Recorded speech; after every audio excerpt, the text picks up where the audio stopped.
接下来请收看中嘉新闻。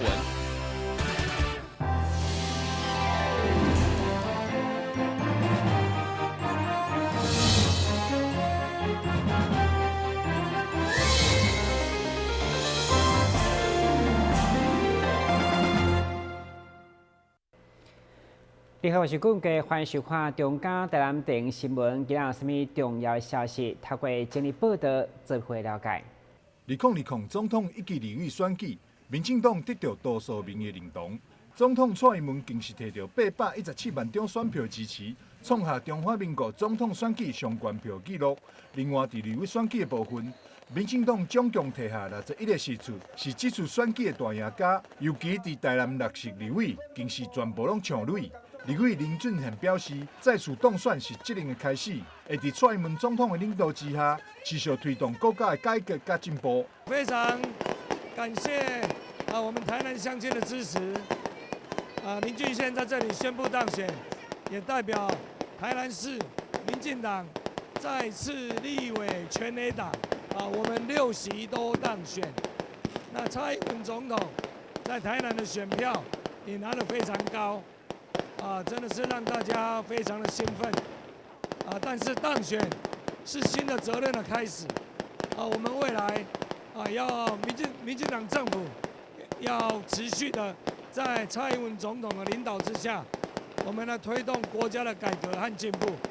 让我们大家一起来努力，也请各位乡亲持续的来给我们宝贵的意见，持续的来鞭策我们。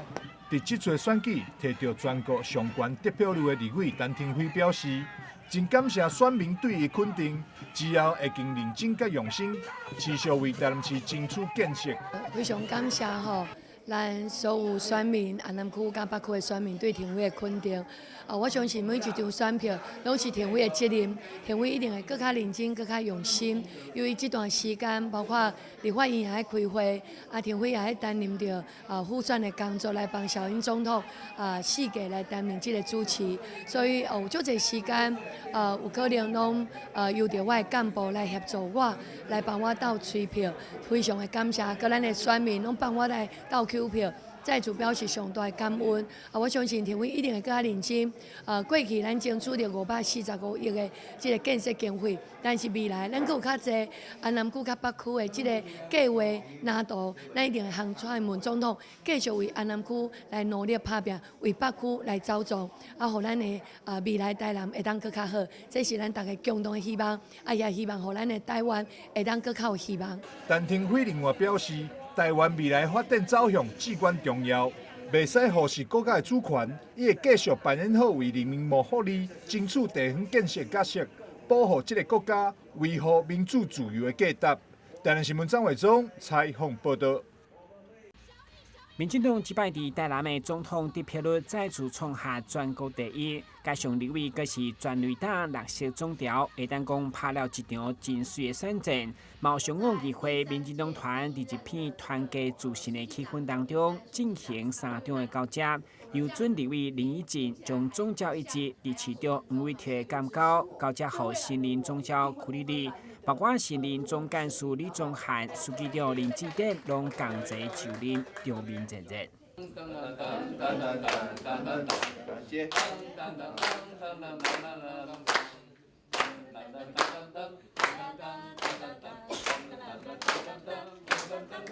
谢谢这个新任的总召来承担这个重担哦，因为总召其实是一个非常艰难的职务哦，他除了要处理政治跟政策上的这个斡旋哦，那当然也要带领整个党团整合整个党团来捍卫这个市府的这个预算跟政策，那当然也要很多的沟通协调哦，所以其实是一个苦差事。那感谢丽丽议员哦，那么他应该是议会很资深的议员，6届的议员，也担任过这个民进党中央党部的发言人，那当然也担任过我们黄伟哲竞选总部的发言人，那资历相当完整哦，所以由他这种资深的老将来带领整个党团哦，相信对于黄伟哲市长哦，这个超过70%的这个施政满意度的黄伟哲市长是如虎添翼哦。我们在民进党地方基层的议会，更是要战战兢兢的维持这个擦亮这个绿色执政品质保证的招牌。那除了当然就是说，我们是政党政治，我们除了协助我们市长他在市政推动上面，还有这个台南市的发展上面呢，能够更加的有利之外，我们也希望能够在议会里面多多的结合无党籍的议员，或是国民党的议员或者是说甚至于有一些是比较小党像时代力量或是台联，我们希望能够民进党团是仅次于国民党团是20席，那国民党团是16席，我们希望能够把民进党团的这个功能能够做到最大化，那让议会的推动能够比较顺遂。那一方面呢，就是推动台南市建设的这个大进步，那也要一起来监督市政。面对这摆大选的胜利，市长黄伟哲嘛将这份将士用民的成绩感谢市民的支持，强调民意的可贵，因一定会战胜恐惧，再创执政的高峰。你可以看到蔡英文总统他的韧性，从初选之前的低迷，到后来大获全胜，从初选一路打过来到大选大获全胜，就可以知道他的韧性很够。所以这点是候选人的特质，是居首功。第二个，大家将士用命，不管是这个党务系统，或者是政务系统，或者是民代系统，其实大家都全力的协助，能够把这个选战打好。那尤其在台南市呢，其实大家都目标只有一个，赢得胜选。那在需要维持行政中立的时候，就维持行政中立；需要扮演好这个辅选角色，大家都扮演好辅选角色，这点算是我们都有达标。党团20位成员上午专属到齐，每一位伫选战当中拢卖力辅选，共同向市民分享因守护台湾、拼台南第一的决心。台视新闻军及林根采访报道。国民党败选，面对主席吴敦义落台甲一片世代交替声音，但市党部主委谢龙介上午表示，国民党一定要听出民意，找回市场。至个人选前，曾经表态要选党主席，伊强调现在党新路线也无明确，不管上责任拢同款，无多感动人民。主席还没有辞，就没有所谓选的问题嘛，那将来我讲了，现在谁去当主席都一样。没有提出路线的论述，跟提出世代问题的解决，那谁来当主席？这个党都不会有希望嘛。党的存在就是要让群众追随你，有希望，然后将来取得政权，让人民过幸福快乐的日子嘛。那这个党的政权是不是能够维系两岸的和平，中华民国在国际的尊严，这个就很重要嘛。所以捍卫主权不是用嘴巴讲嘛，调了7个国家的邦交国，这就是主权的丧失。那我们的两岸政策，那将来这个要怎么做？我想是很重要了。那也期待蔡总统连任以后，对于两岸的问题，其实能够更和缓、更智慧的去处理嘛。为中参谋立委第一选区失利的议员蔡耀辉嘛再次要求吴敦义马上辞职，吴思怀主动放弃不分区，甲世代交替心声。改革要从党主席辞职，唔免个中常委同意，家己要辞职，唔免个中常委同意，讲这个话假用笑的。第二个是吴主席要辞本区立委，吴思怀要从辞本区立委，较法度彰显这中国国民党党中央荒谬的决策。第二个，我就抛世代交替，我就希望年轻人能接棒，交接我下届议员的选举。国民党选需要战经小数，如果韩国瑜没赢蔡英文超过90万票，就要捐30万予弱势团体接龙界。上午嘛再次强调，伊讲会到做会到，今日就会兑现承诺。但新闻军及林根采访报道。议会第3届第4次临时会上午开幕，其中上大争议就是淡市工商促进会监督估算，伫去年比议会大价剩1000块，目前20名人员将面临1月份无薪水通领。立间市府正式发函提出复议，会中议员柯玉林、林义莹甲尹爱达理等新任议员拢强烈反对市府提出复议，要求维持原决议，也是认为公测会存在根本无法源，甲市府交换意见。至三党的态度究竟如何，对因的发言卖当清楚了解。无这组织咧做，我有困难。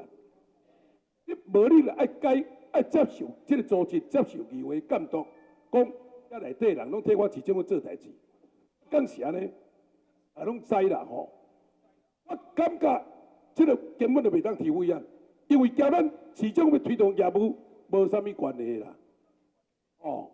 所以提委案我感觉法律委这有问题。请各位议员哈，可以再思考一下。那么我们是。希望不要维持原来的决议，我们是支持市政府的复议。那么希望在这边也跟议长报告一下，如果说等一下有一些大家发言完以后，是否容许让民进党团有一个协商的空间哈？我是感觉就安尼啦，按300万起来啦吼，我8个员工无做，算的。8个员工啊，阁有390几万啦吼，啊，就8个无做啊，300万起来，后壁阁有90几万通互因做业务费，啊，唔免都争论啊。机关也好，一个组织也好，一群人也好，他从一个功能慢慢在改进的过程中，却面临这个预算要被删减，甚至删减到完全无法运作的1000块，那也让人觉得说，那过去的这段时间的努力，好像是没有办法被肯定。第三。当然，这个如果公车员完全没有办法运作，员工就面临解雇了哈。那但是也许解不解雇，这个倒在其次，也许有人在意，有人不在意。但是事实上，我们还是必须对这些同仁，他有一个工作的，就是说他有努力留在位置上，有努力愿意改进，而且努力做出一些成果，愿意做出一些成果的同仁，我们也希望说他们也能够有一个机会，这个。不教而杀谓之虐，我们希望说他们有个机会能够把这个工作做好。根据资料，公测会原编列2698万，议会决议删掉2697万外，只剩1000块预算。而经过上午议员充分的辩论甲妥协，最后议长宣布决议删掉350万，由现有的公测会继续运作，协助市府加强投资环境，甲辅导工商发展。20位员工卖当顺利度过年关。电新闻军及林根采访报道。你们知道怎么防治人口贩运吗？首先，我来告诉大家什么是人口贩运。有要出国旅行的以及外来人口，要加强对自身权益的认识。发现可疑的地方要检举通报。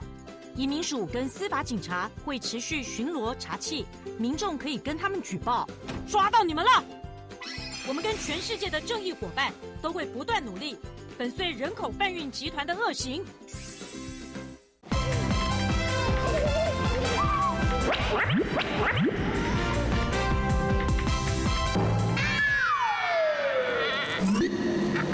正确开启车门很重要，不然怎么开呀？下车要转头注意后方来车，再慢慢开车门。这是两段开车门啊！两段式开车门，两段式开车门，两段式开车门。英文很重要，所以要说3次。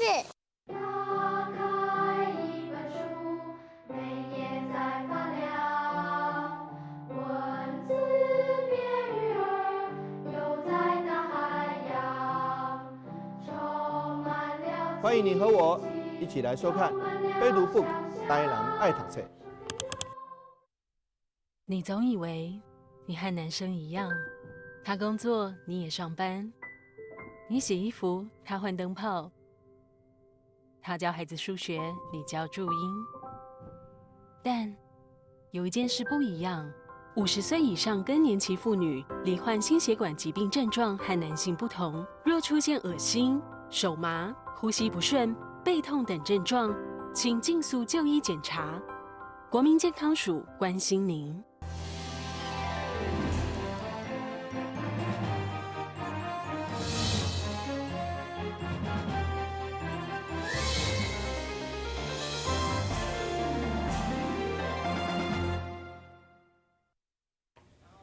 医生表示，时常听到爸母烦恼讲囡仔2岁也未晓讲话，遐是啥物拢用手臂搞问题。迄个是囡仔3岁讲话也臭年代，够需要治疗。对此医生讲，虽然语言发展是相当复杂的过程，不过也是当简单的观察甲评估。那在我们的那个宝宝手册里面，其实都有简单的叙述。那只是有些比较有困难的问题是说，它比较模糊的时候，它好像有又好像没有。那我们大概就可以简单的评估一下它的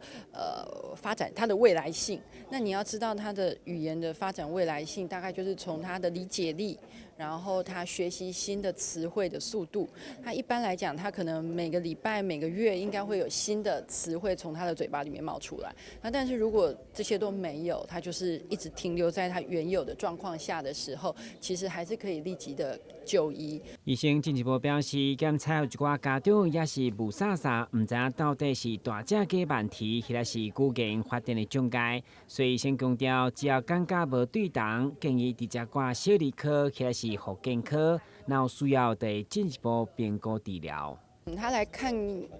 看过医生之后，如果医生觉得有需要，就会帮他安排课程。那就算说他其实没有到那个太慢的程度的话，也是可以借由语言治疗师的帮助，去让他学习怎么样去带这个小孩，好让家长知道怎么样在家帮助他这样子。医生提醒，以台南为例，目前语言治疗多数集中伫西边，东边则看嘛只有台南病院生化分院才有专业的医师，所以有需要评估囡仔，爸母会当就近得到服务。但新闻军及林根采访报道。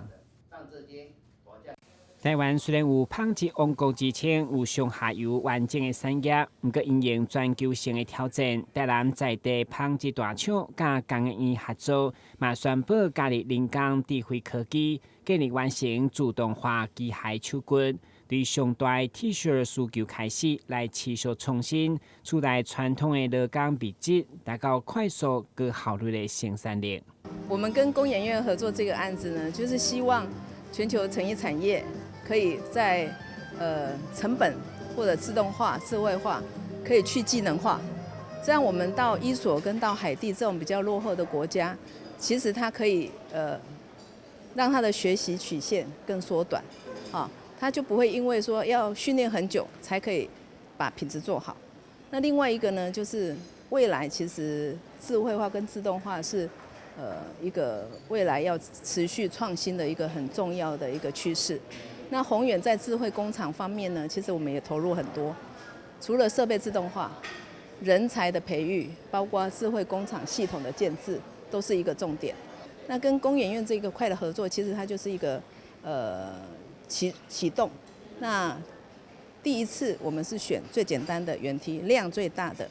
那接着呢，我们也会透过这个基础，再继续优化，让它可以变成在相同的工序。可以透过这样的一个自动化，让它节省人力30%以上。那未来我们的目标要做到能够节省70%。那当然这是很难的，可是我觉得创新其实是永无止境的，而且只要我们一步一脚印去把这个模组化建制起来，那善用宏远跟工研院跟我们台湾很多 ICT 产业跟自动化产业，像总格、精密机械的自动化。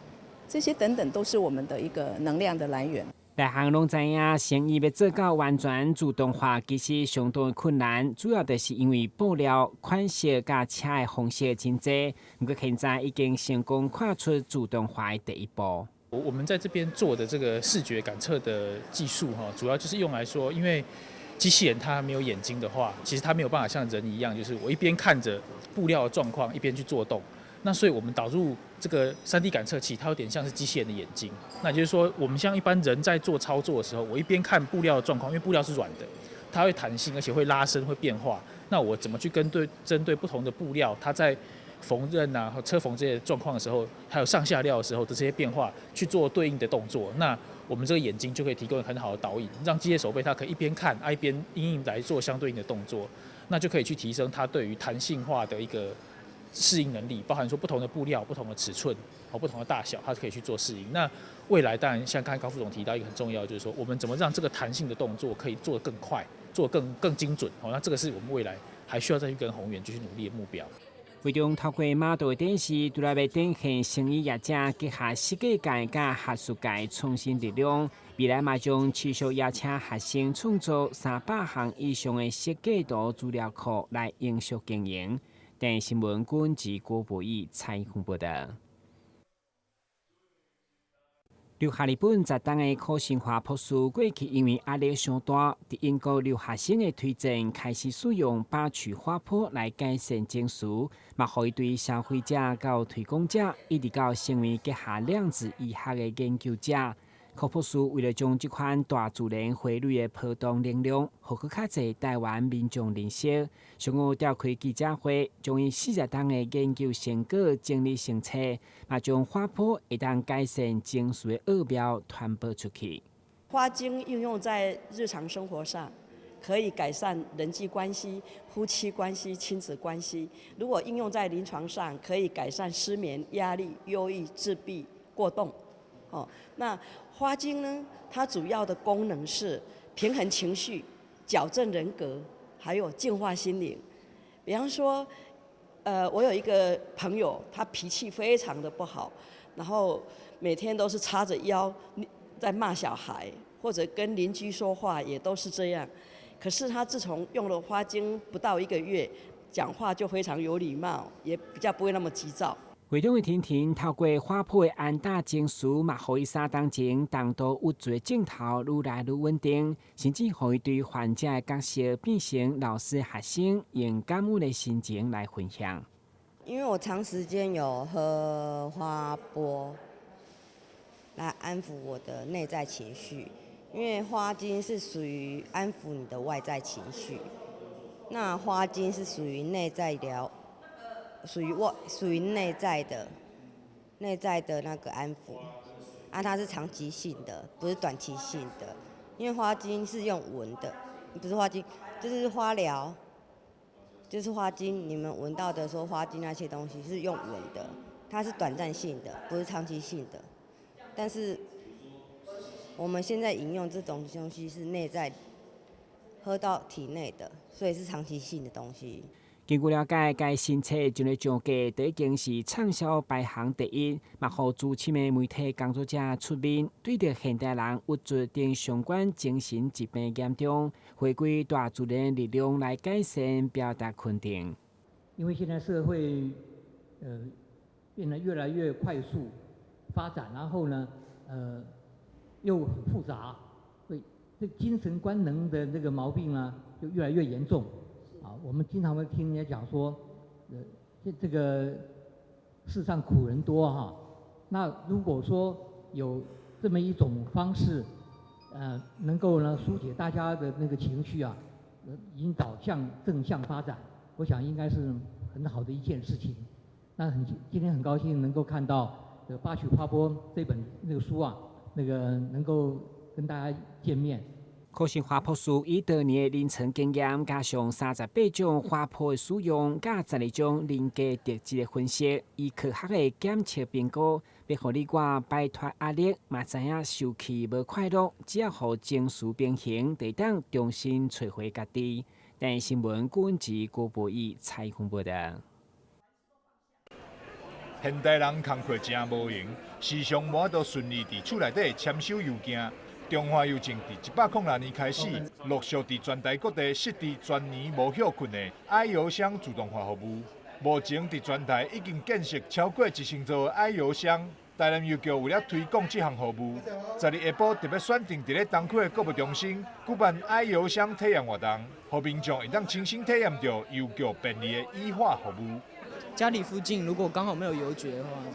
就是你刚好来南纺，你还可以寄东西，顺便逛街。会比较方便，对，就因为就是没有时间的限制，对，就是说等于我买完东西，我就可以马上就是寄给我的好朋友这样子。我们希望在一些人潮聚集的地点呢，都能够设爱邮箱。爱邮箱的目的就是方便我们的客户，方便我们的民众，不再赶着邮局上班的时间来交寄邮件，也不再赶着邮局下班的时间来收邮件。那如果说不在家的时候，我们只要把邮件寄到爱邮箱，那我们就可以到自己下班以后自己到爱邮箱来取件。那爱邮箱呢，我们现在已经有全台已经有1000多个据点，那台南也有130几个据点。那这些呢，也就是说希望能够方便民众使用。那除了我们广设据点以外，我们在爱邮箱的资费也非常的便宜。就是说，大概都60、70左右，哈，比一般的包裹都便宜很多。